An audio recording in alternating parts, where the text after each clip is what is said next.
to fight, to die on. And this is my game to play, to claim a brand new name, oh. And I ain't gonna lie to you, I'm a bit nervous that I might screw everything up that I've ever done. But what's the point of living?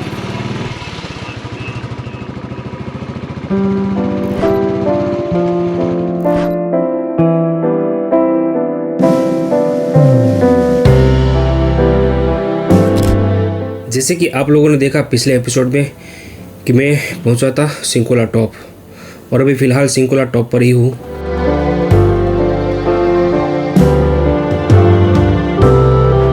थोड़ा सा time spend करने के बाद मैं सिंकोला से निकला जंस्कार की ओर, यानी कि गोम्बोरोंचन। और एक बात दोस्तों, मैं जब दारचा से निकला तो सिंकोला तक का रास्ता मक्खन जैसा रास्ता था, और जितना रास्ता अच्छा था उससे भी बदतर रास्ता अभी मुझे गोम्बोरोंचन तक मिलेगा। रास्ते में कीचड़, बड़े बड़े खड्डे, फिसलन भरा रास्ता, बर्फ़ से निकलता हुआ पानी, यार एक डर सा बना रहता है कि कहीं मैं गिर गया तो यह उठाने के लिए कौन आएगा। और इस कीचड़ में गिरने के बाद हालत ख़राब होगी वो तो राम ही जाने, क्या बताओ। फिर भी मज़ा आए, जब ज़्यादा मज़ा हो थोड़ी थोड़ी परेशानियाँ सह लेनी पड़ती है।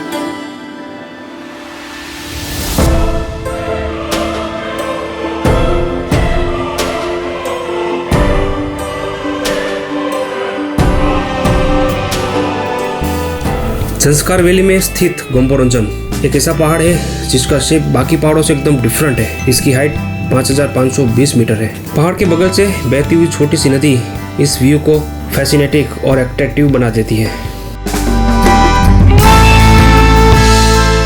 गोम्बोरोंचन में टाइम स्पेंड करने के बाद मैं निकला अपने सफ़र को बरकरार रखने के लिए पादुम की ओर, और वो लगभग 66 किलोमीटर दूर था यहाँ से।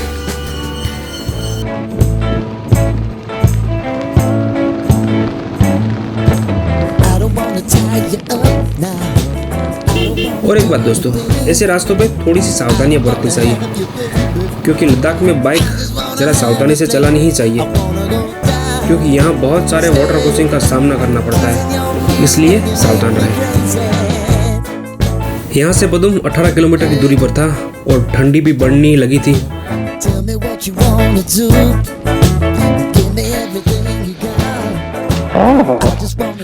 शानदार, क्या बात है। सुबह को मैं उठा तब तबीयत थोड़ी डाउन थी, तो मेडिसिन वगैरह थोड़ी सी ली मैंने। अभी ठंड इतनी है कि बिस्तर में से बाहर निकलने का मन नहीं कर रहा है, बहुत ठंडी है। फिर भी क्या करें, निकलना तो पड़ेगा।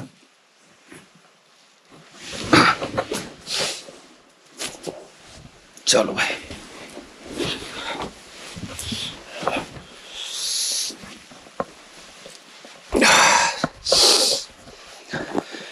नहा धो के फ्रेश होते हैं, फिर बाद में फिर से निकलते हैं यहाँ से। पादुम में सवेरे नहा धो के फ्रेश होकर मैं निकला पुक्तल गोम्पा की ओर। गोम्पा के रास्ते जाने वक्त मेरी बाइक फंसी एक जगह पर, जो कि कितनी भी कोशिश करने के बावजूद वो निकल ही नहीं रही थी, और आसपास में कोई हेल्प वाला भी नहीं था। ढेर सारी कोशिश करने के बाद आखिरकार बाइक निकली, और उस जगह पर ना ही मेरे आगे कोई था और ना ही कोई मेरे पीछे।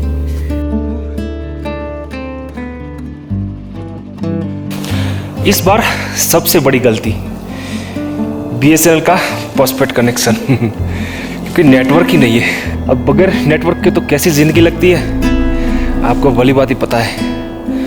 और अभी मुझे भी महसूस हो रहा है कि बगैर नेटवर्क की ज़िंदगी कैसी होती है।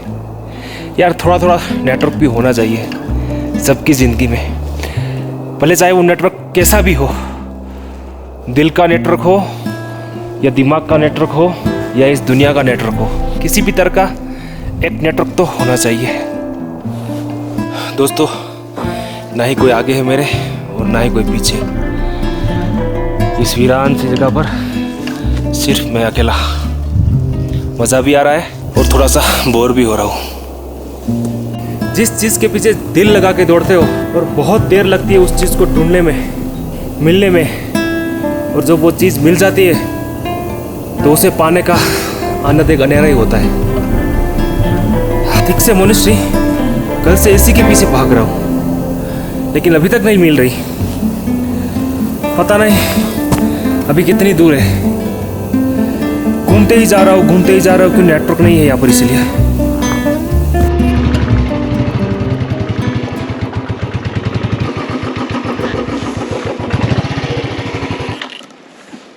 यही स्टॉप है।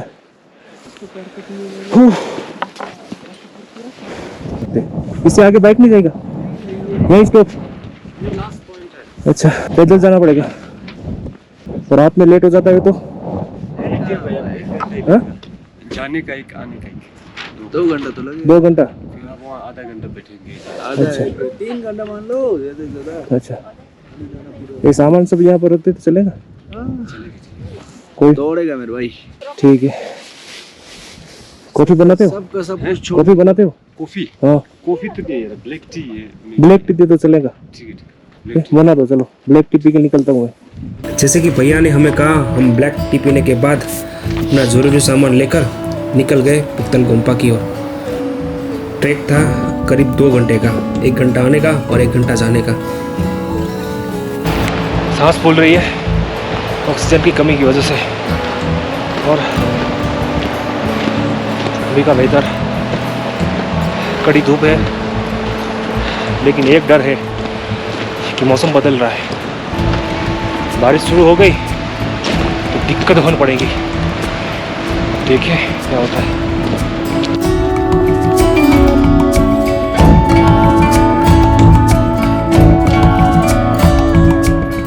यहाँ का पानी कुछ अजीब सा था।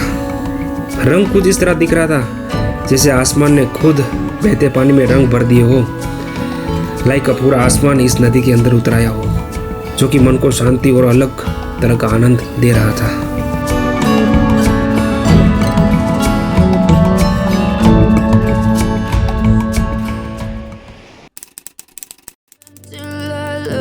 पुक्तल गोम्पा 12th सेंचुरी में बना बुद्धिस्ट मोनेस्ट्री है, जो कि जंस्कार के लुगनाक वैली में लोकेटेड एक रिमोट प्लेस है, जो कि सराब रिवर के नजदीक बना हुआ है।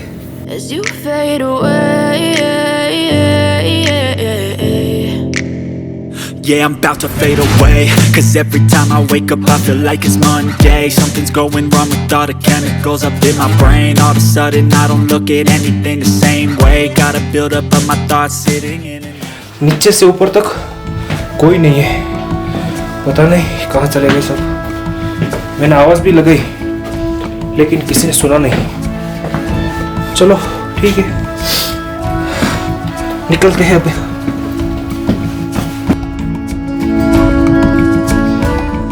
इस हिस्टोरिक गोम्पा से निकलकर मैंने टाइम स्पेंड किया सराब रिवर के पास। वो बड़े सयाने कह गए हैं कि जो प्रकृति से जुड़ गया उसे किसी और चीज से जुड़ने की जरूरत नहीं है। फिर मैं पुक्तल गोम्पा को अलविदा कहकर निकल गया वापस अपने होम स्टे की ओर, जिसमें मैंने कल रात बिताई थी, क्योंकि मौसम अचानक से बदलने लगा और अब शायद ज़्यादा देर रहना यहाँ ठीक नहीं था।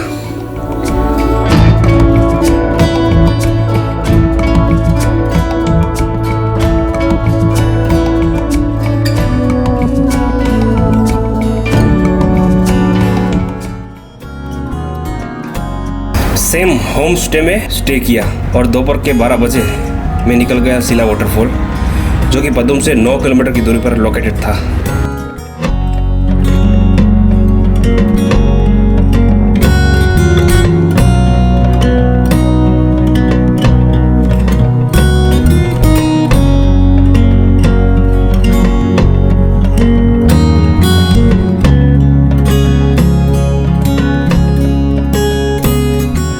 सिला वाटरफॉल सिला विलेज में लोकेटेड है, जो कि इस विलेज के लोगों के लिए मेन पीने का पानी का स्रोत था। ये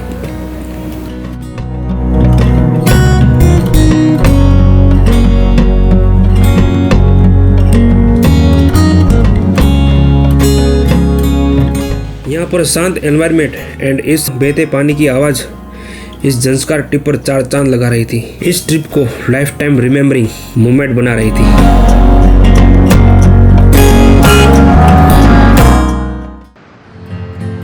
सुबह सुबह अपनी सूले स्टार्ट करके मैं निकल गया अपनी जर्नी को कंटिन्यू करने के लिए। सुबह के रास्ते और इन रास्तों पर बाइक चलाने का मज़ा और स्ट्रेसफुल लाइफ से छुटकारा पाने के लिए लद्दाख इज़ बेस्ट प्लेस।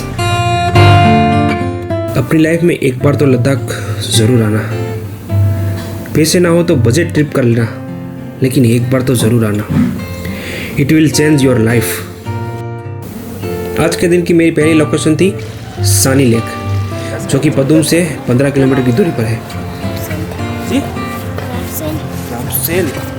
सानी लेक जो कि कनेक्टेड है स्टोन रिवर से। ये जगह इतनी शांत थी क्योंकि इस साल स्नो थोड़ा कम हुआ था। जून में यहाँ आना कोई प्रीफर नहीं कर रहा था। मुझे यहाँ लोकल्स के बारे में और कल्चर और ट्रेडिशन के बारे में जान के यहाँ की पूरी इन्फॉर्मेशन मिली। यहाँ जो स्टेच्यू है वो गुरु पद्म संभव का है।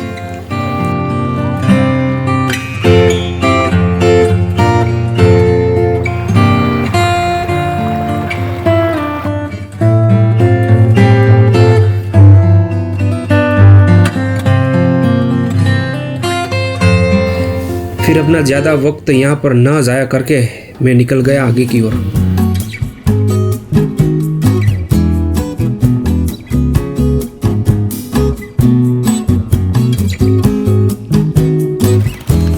रास्ते में आगे बढ़ ही रहा था कि इस जंस्कार वैली के वेदर ने हम पर दया दिखाई और यहाँ इस ट्रिप का पहला स्नोफॉल हमें देखने को मिला।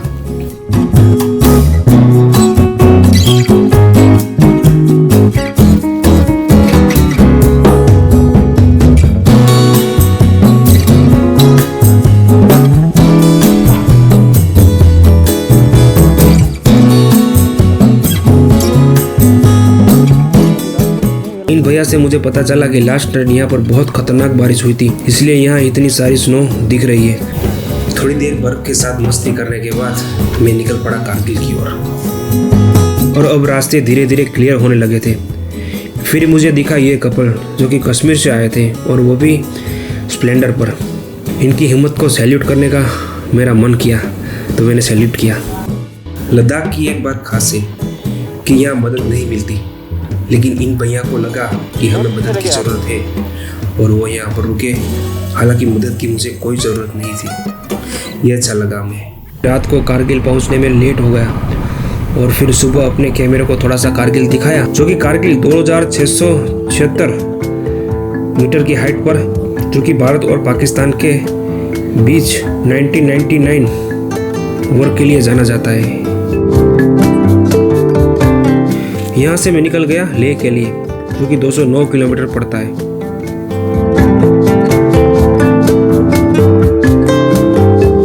और रास्ते में मुझे एक भैया मिले जो कि महाराष्ट्र से थे। क्या नज़ारा है। यहाँ मैंने ड्रोन उड़ाया और ड्रोन शॉट में कुछ इस तरह के नज़ारे मुझे दिखे, जिससे मेरा आज का दिन सफल हो गया और लद्दाख आना भी।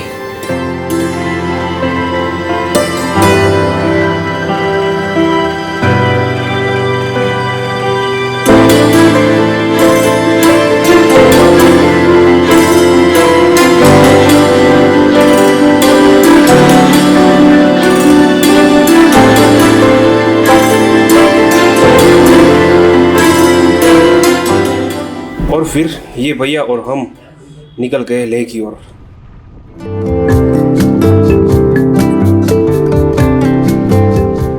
यह रास्ते थोड़े से डेंजरस थे तो गाड़ी थोड़ी सी धीरे चलानी पड़ी थी।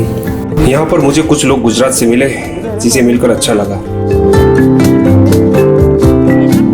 और लगभग हम शाम तक पहुँचे लेह।